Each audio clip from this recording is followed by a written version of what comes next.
European linguists, and we've heard the word in French quite a bit, especially those associated with the common framework, make a very useful distinction between plurilingual and multilingual. Bilingual is a very ambiguous term, more or less meaning some degree of knowledge of two languages, although popular believed to be complete, absolute fluency in two languages, which doesn't occur, of course. If you take the distinction between plurilingualism and multilingualism that's commonly used, one refers to individuals who have some degree of ability in more than one language, and the other, multilingualism, refers to societies that have more than one language functioning in them, with different roles being played in the sociolinguistic ecology, which is a term I use more and more now. Of course, with the complete change in populations around the world, the enormous growth of cities, the fact that, for example, I was recently in New Zealand, went to Auckland, they said they expect soon English speakers to be a minority in Auckland. The rest of the population will be Maori or Pacific Island or Asian. That means that if a country that was as purely monolingual as New Zealand was when I grew up could move to this situation, it's going to be even more true of countries like Israel, which of course is so mixed up. There are very few countries that are not multilingual, but in fact there are a great number that continue to follow the precedent set originally by Cardinal Richelieu and picked up by the Jacobins during the French Revolution and elaborated by Napoleon setting up a centralized system, which is essentially to take for granted a hegemonic monolingual nation, and to insist that any language that doesn't fit that pattern, whether it's Parisian French or the King's English or Academy-approved Hebrew, that any other language needs to be replaced as soon as possible. The question then that one wants to ask is, given the great increase in monolingualism, in multilingualism,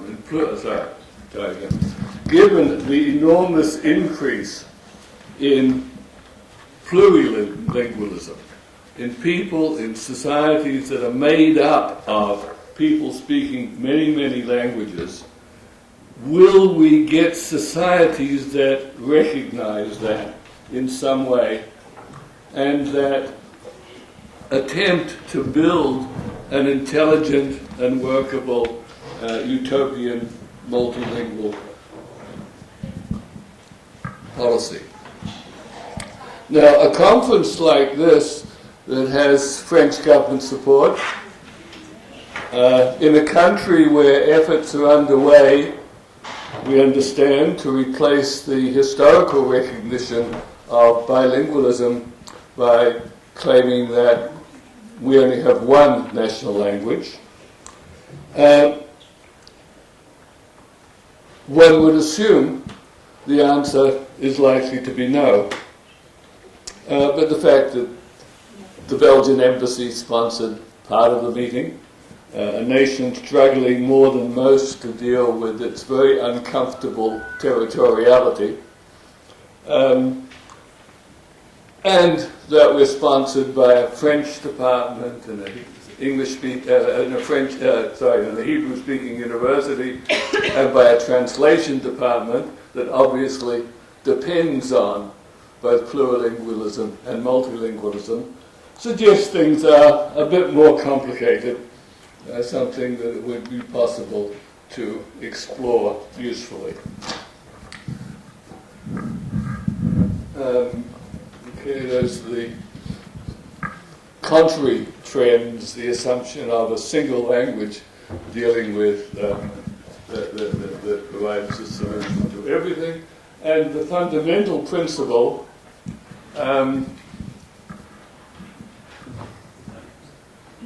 big languages eat medium-sized languages, and medium-sized languages eat small languages, and wherever you go, you're left with this kind of dominant language situation taking over everything else.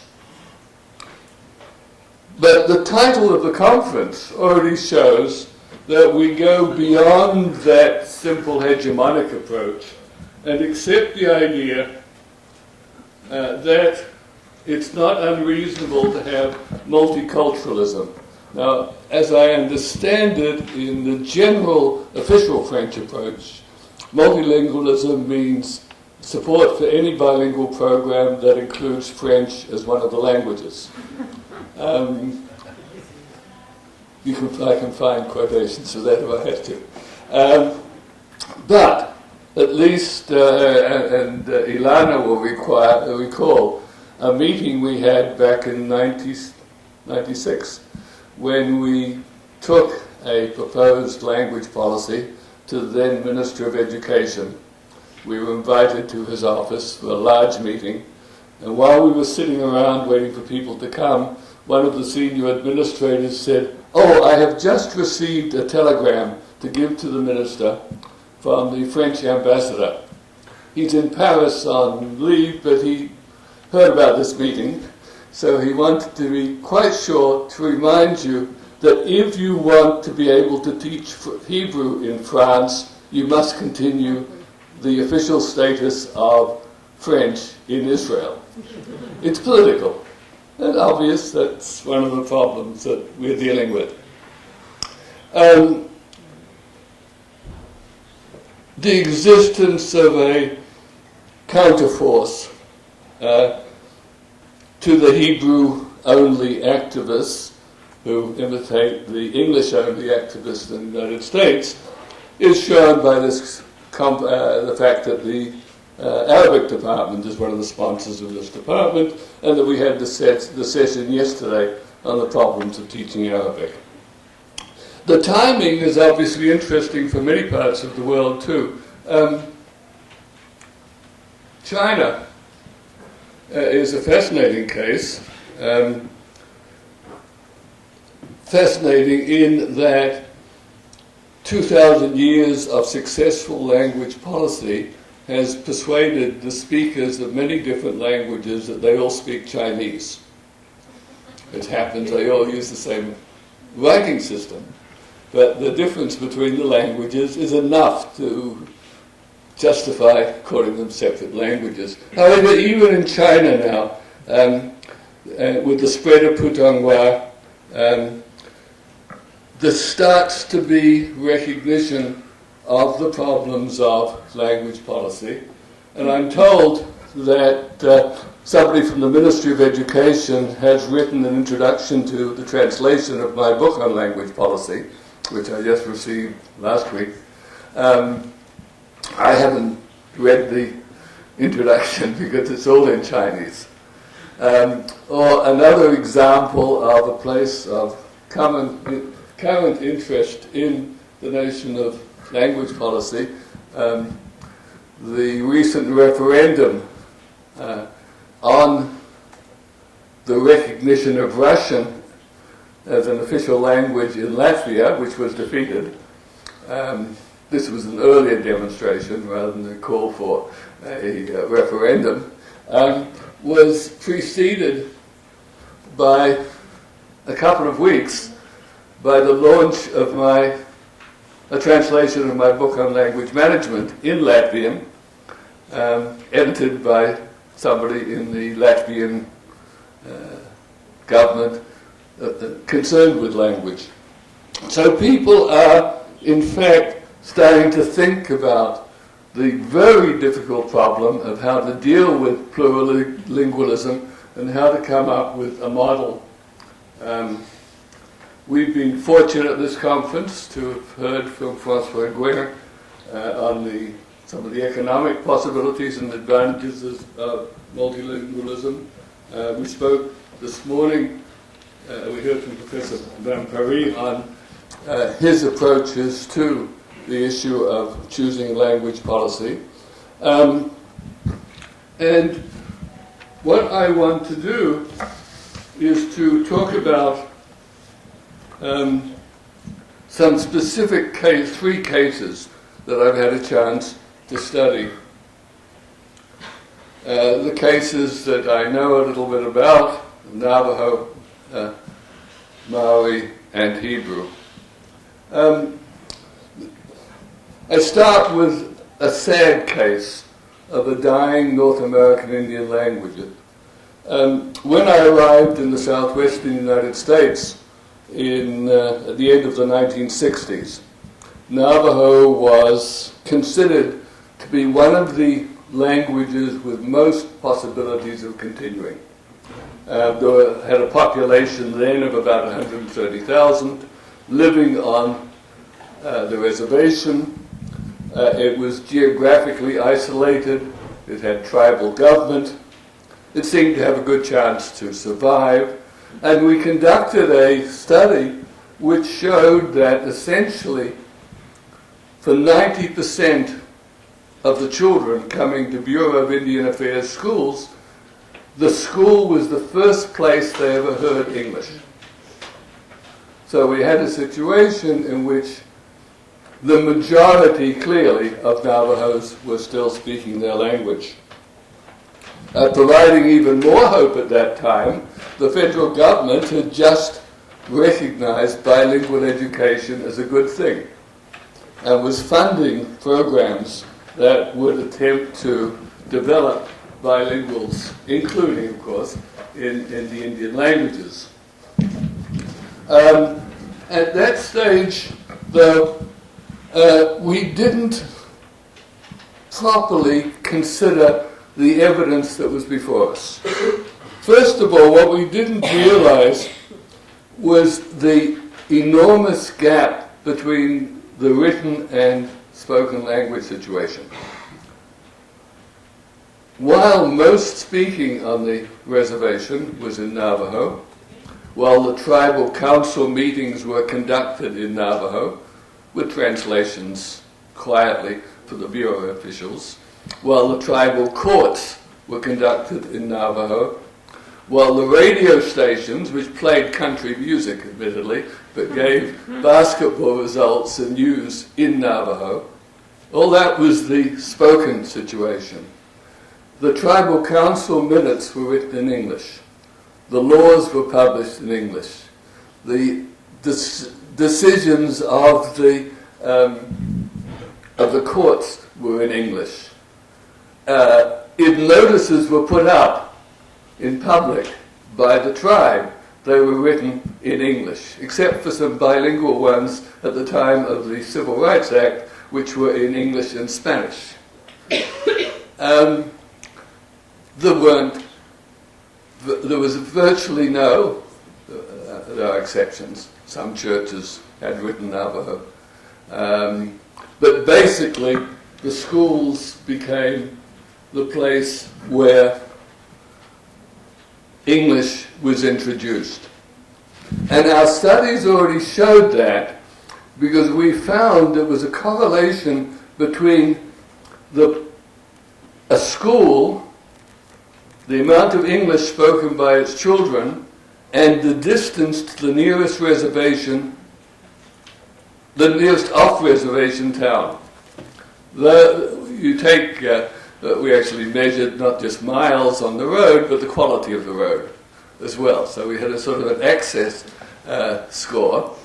And the closer a community was to an English-speaking town around the edge of the reservation, the more English.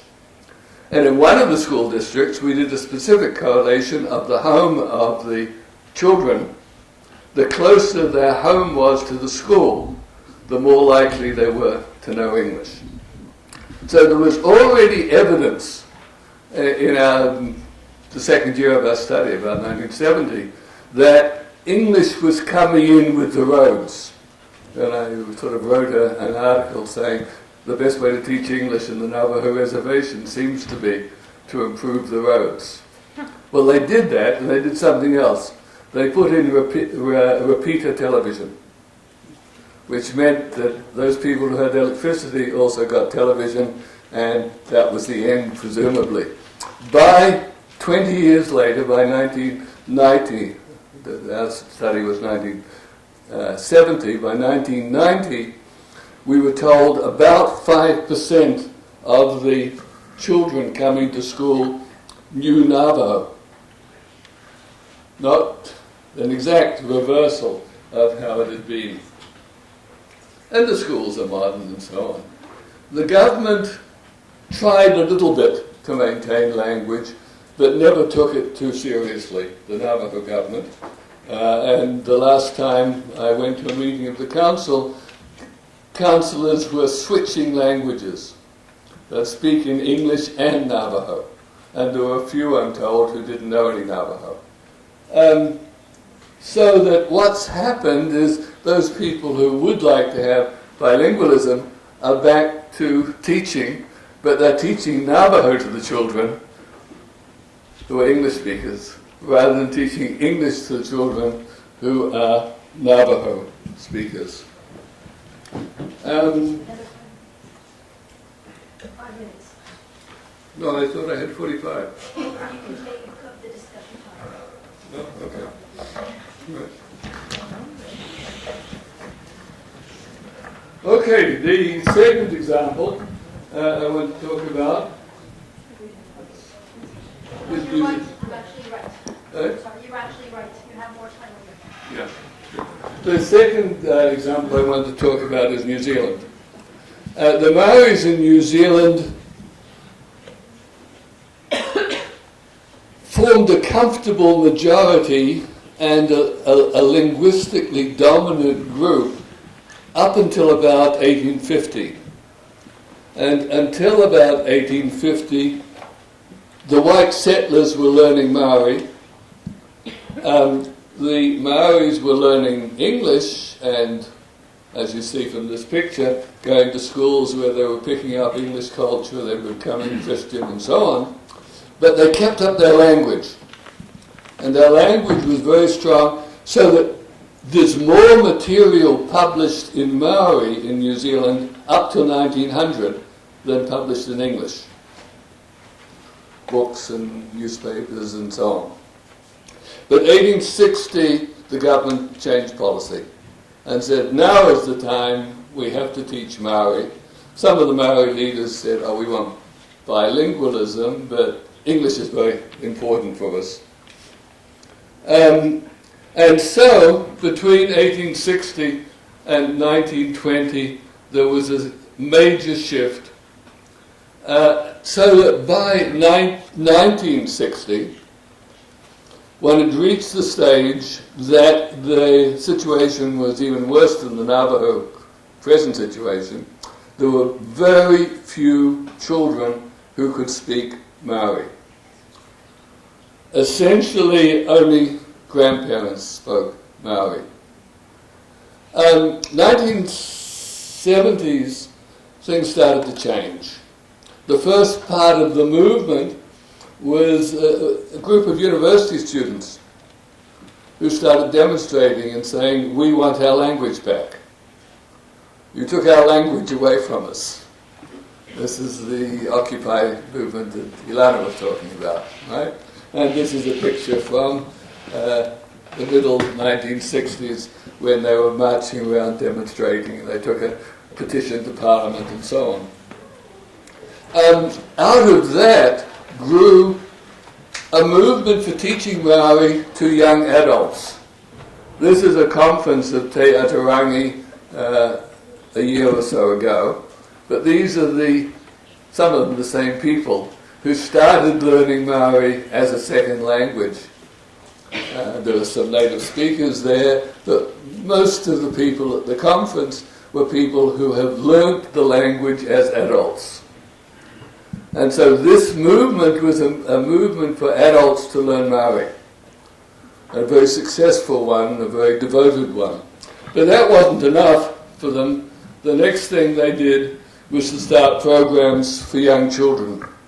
And the programs they started were preschool education, called language nests, in which they brought in the grandparents who still spoke the language to speak to and look after the young children who came from homes where their parents spoke to them in English. So this was a language revival movement, a very important kind, starting to pick up on the young children. Now, it worked in a lot of the schools very successfully, and it spread enormously. I remember my first visit, I was taken to see two of these schools, and I was told we have two of these kohangarea, these language nests. I was told there were 4 of them in the country. They're very exciting. And the next time I came back 2 years later, they said, oh, there were 80. And the next time I came back, there were 400. So they caught on very rapidly. And then they produced a problem, because when the preschool program finished, the kids who were now starting to speak Maori went to public schools. And the public schools, a few of them set up bilingual programs, but most of them didn't know what to do. So the next part of the movement was the establishment of kura kaupapa Maori. Maori education, Maori philosophy schools that followed a policy of strict immersion in Maori for all the children. In fact, I remember visiting one of these schools, and the principal asked me after a while to answer questions from the children, brought all the children in. They had their questions all prepared in advance, wrote down, this was all their preparation. The first question is, what's that little thing on your hat, on your head? And the second question was, what does kosher mean? Because he had explained why I wouldn't be eating all the food they normally serve. But the way the questions were asked, the children asked the questions in Maori, and he whispered in my ear an English translation, and I whispered in his ear an English translation, and he then answered. He became the interpreter. He didn't want English heard inside his school, because that was the principle they were following. And it wasn't long before there were 15,000 children in such schools. Brought up all the way through elementary school with government support. The government was persuaded to stand by the provisions of the 1840 treaty that they'd signed with the Maori chieftains, in which they agreed to keep the land for the Maoris and let them stay with their treasures. And one of the treasures they identified was language. As a result of that, the government passed an official Maori Language Act, which made Maori the first official language of New Zealand. English had never been such. And then they passed a second one that made signed language, New Zealand Sign Language, the second official language. So New Zealand now has 2 official languages, Maori and Sign. It's not all quite as easy as that. It's still complicated. There's a great deal still to be done. Great number of things worked out. The immersion programs were not the best idea in some ways. The programs don't go much beyond elementary school and so on. So there's still a great deal to do. Well, that's the second example. And the third is Israel.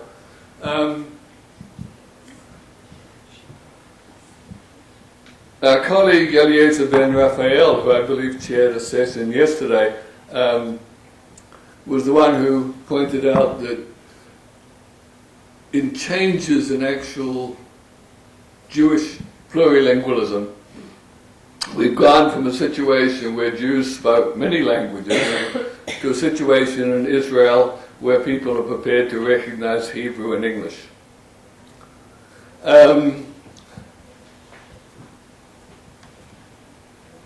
There's something in what he says. Jews clearly started off, if we go back to the times of the conquest of Canaan, living in a multilingual area where lots of different languages were spoken, and probably they spoke many different languages. There were different dialects, and the shibboleth story reminds us of the existence of the dialects. If you look at Qumran, the records there, we're talking now about much later, of course, but are multilingual and give evidence of many languages. Hebrew, different varieties of Hebrew. Aramaic, a number of different varieties of Aramaic. Greek. Essentially, it was a time of multilingualism. And that multilingualism, after the destruction by the Romans, was carried on in various ways. In the Talmud, in a clear bilingual situation where the Talmud is written in both Hebrew and Aramaic. And in order to read it, you switch languages. And if you listen to somebody teaching Talmud, it doesn't seem to matter what language they're teaching it in, whether they're teaching it in Hebrew or in English or in Yiddish, you'll keep hearing the same Hebrew and Aramaic words all over in the middle of the language. Code switching, multilingualism is a tradition. So this kind of multilingualism developed in various ways in the diaspora, where a variety of Greek became the main Jewish language. In Alsace, where a variety of French was the main language, and some of the evidence of Old French is provided by the glosses written in Hebrew manuscripts. In the spread after the expulsion from Spain of Ladino. But in each of these places, you had a kind of triple language situation. Hebrew, or Hebrew and Aramaic, as the language for sacred texts, and probably the language for writing. A Jewish language, a mixed variety, as the language of the community. And the third language is some knowledge, depending on the political situation, of the local co-territorial vernacular, as Feinreich puts it. This kind of pattern continued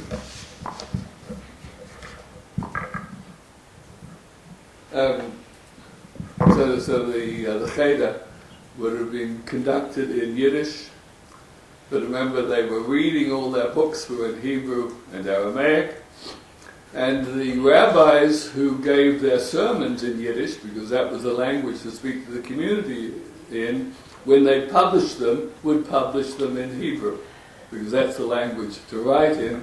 It was only a little bit later that they started coming up with publishing in Yiddish, usually with an apology, saying, we publish this book in Yiddish so that ignorant men and women can read it. All right, but what developed was something not for ignorant men and women. It was a strong literature as well, but that was not the way it started off. But in Western Europe, the Enlightenment, the Emancipation, led to a major change in acceptance of Jews once they were given the right to vote and permitted to count as citizens, as they were even under Napoleon, say. The tendency was to switch from this older Jewish multilingual pattern to start using the co-territorial language. So the Reform movement in Germany started using German for sacred texts, in just the same way as the Reform movement in the United States for a long time used English much more than it does at the moment. But by the end of the 19th century, this set up all sorts of complicated problems. One answer was the answer of the Yiddish activists, who said we have to recognize Jewish cultural nationality, non-territorial cultural nationality with Yiddish as our language, the language of the people. And a second movement, with Ben Yehuda as one of the Mark people, but actually Ussiskin and Weizmann, the much more effective political figures in making a difference, said, no, what we have to do is go back to Hebrew and make Hebrew our national language, because it's going to be territorial. We're going back to the land we were expelled from by the Romans, and we'll go back there and we'll speak the same language as we spoke 3,000 years ago. It was a major effort. One of the strongest groups set up by Ussiskin in the 1920s was the Gedud Meginei HaSafa, the Legion for the Protection of the Language. These are the people, usually high school students, who marched around the streets of Tel Aviv, going up to people and saying, you must speak Hebrew, Ivrit Be'er Ivrit. And they went up to Bialik and said, how dare you speak to that woman in Yiddish? And Bialik said, it's my wife. Which is sort of part of the way the rule was. Hebrew in public, you're allowed to speak your own language in private, in a way. And that movement was sufficiently successful to be in place and to have established its ideology by the time the state was declared and by the time that the immigrants arrived. So the mass immigration after the establishment of the state came into a firmly established hegemonic Hebrew ideology that assumed that was the only thing you could do. After 30 years, and this was the advantage that Hebrew had over Irish, it had 30 years of fighting the government, 30 years of being an expression of national identity while under British rule. The Irish, unfortunately, got independence back in 1919, and they no longer needed the language to fight the British, and so they all switched to speaking English, essentially. That's one of the big reason, the big difference between the two. So the unhappy results of this situation are with us. We have plurilinguals, but we don't have a feeling that we need to be multilingual. As you know, we have no figures since 1983 on the number of speakers of languages. The census has not included a language question since 1983. So we don't know how many people are in fact speaking these languages. We have lots of small studies, but no way of making the generalizations. But the consequences are obvious. If you walk around the streets of Israel, you hear other languages. You hear them in the neighborhoods where the Ethiopians are settled. You hear them in the towns where the Russians are settled. You hear them in the suburbs where the English or French speakers are settled. You hear them all over. But officially, if you look around, officially, Hebrew is being used in all aspects of life. Hebrew is being used on the football field. Hebrew is being used in the army. It's being used in the libraries. It's being used, as we know, in the universities. It's being used in the marketplace.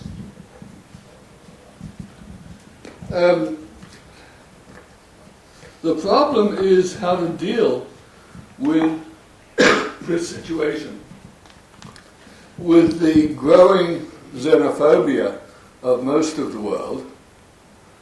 We just don't like others. We don't know how to live with them. I don't see that it's very easy to reverse the trend. Only last week, the president of the Hebrew Academy came out with a statement about how dangerous it was to have English taught in the used in the universities. This is an advance over the last statement from the Academy on Language Policy. There was a proposal, like 15 years ago, to teach 1 hour a week of physical education in English in a few experimental elementary schools to see whether that helped teach you English. And the Hebrew Academy called in the minister and said, "You can't do that, it will destroy Hebrew." Looking around, it's not easy to find. It's not easy to find policies that accepted multilingualism. There is Leninist constitution, which for a few short years was probably the best national constitution recognizing languages. The assumption, Lenin's assumption was very simple. If we want to convert people to communism, we have to do it in their language. Therefore, most languages should be recognized. But that didn't last when Stalin saw the results of the Ukrainian wheat famine. He started reversing that policy completely. In looking for something cheerful in Latin America, after years of trying to wipe out all their Indian languages, and they did a pretty good job, suddenly the constitutions of Latin American countries are recognizing multilingualism again. I don't know how much is happening, but you have a few small school programs like in Mexico and Chiapas where there is an attempt to get the language back again. In South Africa, they put all their African languages into the constitution, but ask somebody about what's really happening there and how do you manage a language policy with 11 languages, and you find out the main effect is for English to continue driving out Afrikaans, I suppose, to put it unfairly. So,